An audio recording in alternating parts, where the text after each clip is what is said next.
दस्तार तो उसकी जो पड़ेगा, हमने तो पढ़ा ही नहीं। लेकिन ये भैंसों को चारा डालने वाला जब आया तो मुहद्दिस आदम ने फरमाया पगड़ी के बाल को कोई हाथ ना लगाए, ये सारी दस्तार मैंने करनी है।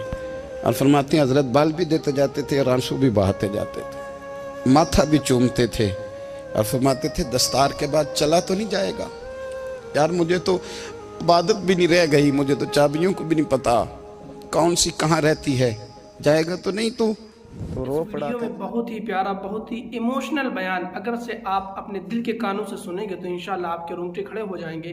बहुत ही प्यारा बयान हजरत करेंगे और उसे आप आखिर तक ज़रूर सुने, बहुत ही अच्छा बयान है। तो चलिए पहले बयान सुनते हैं, इसके बाद फिर बात करते हैं। मौलाना सरदार अहमद साहब रहमतुल्लाह अलैह के पास ना एक बूढ़ी अम्मा अपना बेटा छोड़ गई। तो हजरत साहब ने को 2, 4, 5 महीने रखा। तो बाद में उसकी अम्मा को बुला के कहा कि भाई तू बेवा है, बेटा तेरा यतीम है, मैं नहीं चाहता कि इसका वक्त ज़ाया हो, ये पढ़ने वाला कोई नहीं, सारे नहीं भाई पढ़ने वाले होते। अब यहाँ वाला माँ बैठे हैं, मैं बेअदब भी ना हो जाऊँ, कुछ पूरे 8 साल लगा के भी आ जाते हैं, सनद भी उनके पास होती है, नाराज़ ना हो जाना, ये तो सब अच्छे लोग हैं, सनद होती है पर पता पुता कोई नहीं होता। ये आला हजरत ने लिखी है बात, सनद होती है, पूरी डिग्री होती है, उस पर कई लोगों के साइन भी होते हैं। तो बहुत सारे तालिब इल्म ऐसे होते हैं जो मदारस में कहते हैं मैं फाजल फलां हूँ, लेकिन कोई शय पास। तो मौलाना सरदार अहमद साहब मुहद्दिस आज़म पाकिस्तान रहमतुल्लाह अलैह उस बूढ़ी को कहने लगे तेरा बेटा कुंद देना, पढ़ना पढ़ाना इसने कुछ भी नहीं, तो यतीम बच्चा है, कल को तू कहेगी कि मेरे बेटे ने वक्त ज़ाया किया तो वापस ले जा। बूढ़ी अम्मा रोने लग गई, कहने लगी मैं पढ़ाने तो नहीं लाई थी, मैं तो आपको रब का वली समझती हूँ, मैं तो नौकरी कराने लाई थी, नौकरी। हजरत अनस बिन मालिक कहते हैं मेरी अम्मा भी हुजूर की बारगाह में दे गई थी, हुजूर की बारगाह में। ये नहीं कहा था कि या रसूलल्लाह पढ़ा दें, हाँ हाँ मैं जिम्मेदारी से बात कर रहा हूँ, ये नहीं कहा था हुजूर मुजाहिद बना दें, ये थोड़ी कहा था कि या रसूलल्लाह सल्लल्लाहु तआला अलैहि वसल्लम से मुफस्सिर मुहद्दिस मुहक्किक मुफ्ती बना दें। हजरत हंस की अम्मा कह गई थी सोनिया जब तक ये रहेगा ना आपकी नौकरी करेगा, ये घर के काम काज करेगा, ड्यूटी करेगा, हुजूर ये आपकी नौकरी करेगा। तो मेरे महबूब ने फिर दुआ कर दी, अल्लाह इसे बरकत अता फरमा। तुम समझता है खिदमत वाला खाली रह जाता है? जितना जायका खिदमत वाले को मिलता है, जो उसके नसीब में आता है, वो किसी का नसीब कहाँ भाई। हजरत हंस कहते हैं हुजूर ने दुआ कर दी, बरकत की। मुझे तो खेती बाड़ी आती भी नहीं थी, पर लोगों के बाग में साल में 1 दफा फल लगता था, मेरे बाग में 2 दफा लगता था। हुजूर ने दुआ कर दी, या अल्लाह इसे औलाद दे। फरमाते हैं मेरे बेटे, मेरे पोते, मेरे नवासे, मेरी बेटियां, फरमाते हैं मैं जिंदा हूं और मेरी 100 औलादे मौजूद हैं। परेशान हो गया 100 सुन के बच्चे 2 ही अच्छे, 100 औलादे मेरी मौजूद हैं। हजरत हंस बिन मौलाना सरदार अहमद साहब के पास ना छोड़ गई बच्चा, कहने लगी हजरत जी मैं को पढ़ाने के लिए थोड़ा छोड़ गई हूँ, मैं तो इसलिए छोड़ के गई हूँ कि आप मेहरबानी करें, खिदमत कराएं। तो हजरत जी कहने लगे कोई ऐसा काम ही नहीं, खिदमत वाला क्या कराऊं। कहने लगी पट्ठे पवा लिया करो जी। हूँ लड़ पेंदे ने, कहने ने बच्चे काम कर दें मदरसे का। हालांकि अब कहाँ बच्चे काम करते हैं, अब तो गुजर गया दौर, अब तो बच्चे काम कराते हैं। अब बच्चे भी नाराज हो रहे हैं, घूर घूर के देख रहे हैं। सही कह रहा हूँ आपको, बच्चे काम कराते हैं, बच्चे कहाँ काम करते। कहने लगी ये चारा डाले करेगा आपकी भैंसों को। तो हजरत ने उसको कहा कि बीबी चारा मेरी भैंसों को डालने के लिए मैंने बंदा रखा हुआ है, तो तू जा ले जा। कहने लगी हाथ बांध के हुजूर मेहरबानी करें रख ले, चारा डालेगा। और पुत्र तवज्जो से चारा डालना हजरत की भैंसों को। रोने लगी, हजरत ने रख लिया, महीने का खर्चा भी देते। शाम को ना वो सारा दिन काम करता, शाम को आके पैरों में भी बैठ जाता, हजरत जी लाएं तेल थोड़ा सा, पैर ना दबा दूं।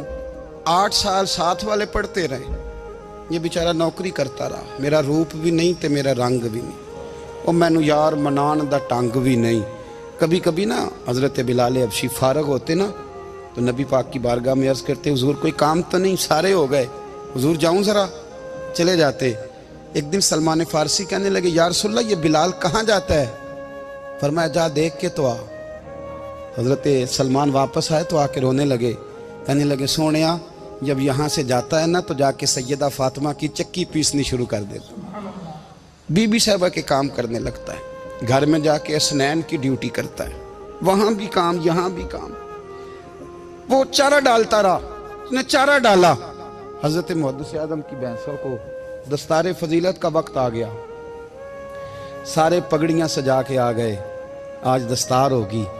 ये ना पीछे होके बैठ गया, चूंकि पढ़ा ही नहीं था तो दस्तार का है कि दस्तार तो उसकी जो पढ़ेगा, हमने तो पढ़ा ही नहीं, हमने तो यार पढ़ा, घर पढ़ा, ड्यूटी करी।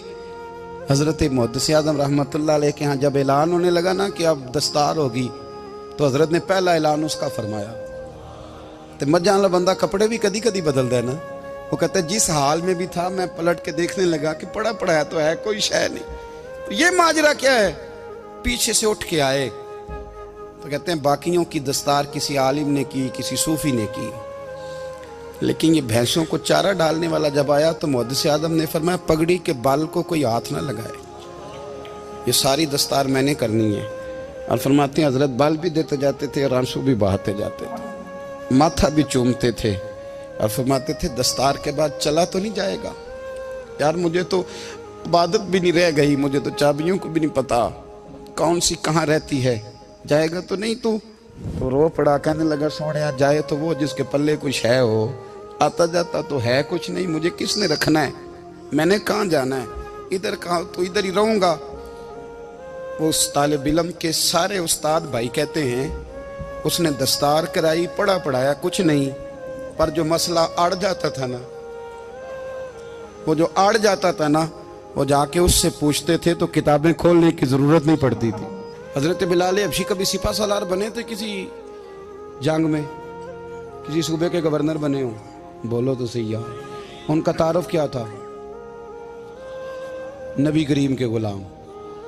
हुजूर के ना जो जाती मामलात थे ना, 20 अंसारी नौजवान थे जो हर वक्त नबी पाक के पास खड़े रहते थे कि हुजूर को हुक्म करें। 20 और 34 से लेकर 40 तक गुलाम हर वक्त हुजूर की बारगाह में रहते। हजरत बिलाल हुजूर के जाती मामलात की खिदमत करते थे। कोई ऐसी वो जो तबलीग की या दावत की या जंग की या जिहाद की कोई ड्यूटी नहीं वो करते, जाती खिदमत सरकार की। हजरत उमर फारूक वो शख्स हैं कि जिन्होंने कभी किसी बंदे को खातर में नहीं लाया हुआ, लेकिन जब हजरत बिलाल आते थे ना तो जनाब उमर उठ के खड़े होते थे, कुर्सी छोड़ते थे और फिर एक नारा लगाते थे, कहते थे या बिलाल अंता सैयदुना, बिलाल तू हमारा सरदार है यार, तू हमारा। यानी इश्क का ज़ौक़ पूरा करना उन्हें भी आता था। इसलिए मेरा मशवरा है, मेरी राय है, और जो मेरा हुक्म मानने वाले हैं उनके लिए मेरा हुक्म है कि ज़ौक़ ना कभी भी ख़राब करना, कभी भी ना ज़ौक़ ना ख़राब करना, अपना लुत्फ़। मैंने कई दफ़ा, मैं पहली दफ़ा मदीना शरीफ हाज़िर हुआ तो एक बाबा जी मेरे आगे आगे थे, तो उनको ना धक्के मार रहा था। वो सामने खड़े होते हैं ना, अल्लाह खैर फरमाए, अपनी अपनी ड्यूटियां ना, उनकी भी एक ड्यूटी है ना जी। तो वो धक्के मार रहा था तो बाबा उसे कह रहा था तेरी खैर होवे पहरेदारा, रोजे दी जाली चुम लैन दे। उन्हें फिर धक्का मारिया तो फिर उन्हें कहता तेरी खैर होवे पहरेदारा। मैंने, वो बिल्कुल अनपढ़ बाबा जी थे, पर मुझे उन्होंने बहुत बड़ी बात समझा दी, मैंने उनसे बड़ा सीखा, मिंबर पे जिक्र कर रहा हूँ। वो तीसरी दफा फिर धक्का मारा, तेरी खैर होवे पहरेदारा, रोजे दी जाली। तो बाबा जी बाहर निकल आए तो मैं भी पीछे निकल आया। तो मैंने कहा बाबा जी यहाँ कुछ इन्होंने बांग्लादेशी और हिंदुस्तानी भी रखे हुए हैं, पर ये तो अरबी था खालस, उन्होंने कदों थोड़ी भी समझ आती सी, तुसी पंजाबी दा शेर सुनाई जा रहे हो। कहते पुत्र मैनू भी पता है उन्होंने नहीं समझ आ रही, पर मैं तो अपना रांझा पे राजी करता सा, मैनू पता है उन्होंने कहा यार असी रांझा भी तो राजी करना है कि नहीं, कि सारी जिंदगी किलो काल के झगड़े में पड़े रहना। ऐ इश्क तेरे सदके जलने से छुटे सस्ते, जो आग बुझा देगी वो। और एक जगह पे आला हजरत कहते हैं जान दे दी वादा दीदार पर, हमने जान दे दी। हाँ, खाली उसने वादा किया था कि आऊंगा, आया नहीं था, पर जान हमने पहले दे दी। तो इसलिए ना ज़ौक़, शौक़, प्यार, वारफ्तगी, मोहब्बत असातिज़ा के लिए, बुजुर्गों के लिए, उलमा के लिए, मशाइख के लिए, बड़ों के लिए ना ज़ौक़ ना कभी ख़राब होने पाए। अल्लाह आपको सलामत रखे। और कुछ दुआएं मैंने दे दी हैं, कुछ अल्लाह जानता है मेरे दिल में है, वो मैं देता रहता हूँ। अल्लाह आपको हमेशा शाद व आबाद फरमाए।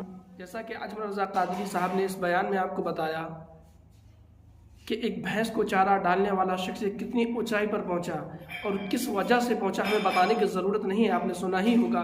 ऐसी और अच्छे अच्छे बयान सुनने के लिए हमारे चैनल को अभी सब्सक्राइब करें। मिलते हैं अगली वीडियो में एक न्यू बयान के साथ, तब तक अपना ख्याल रखें।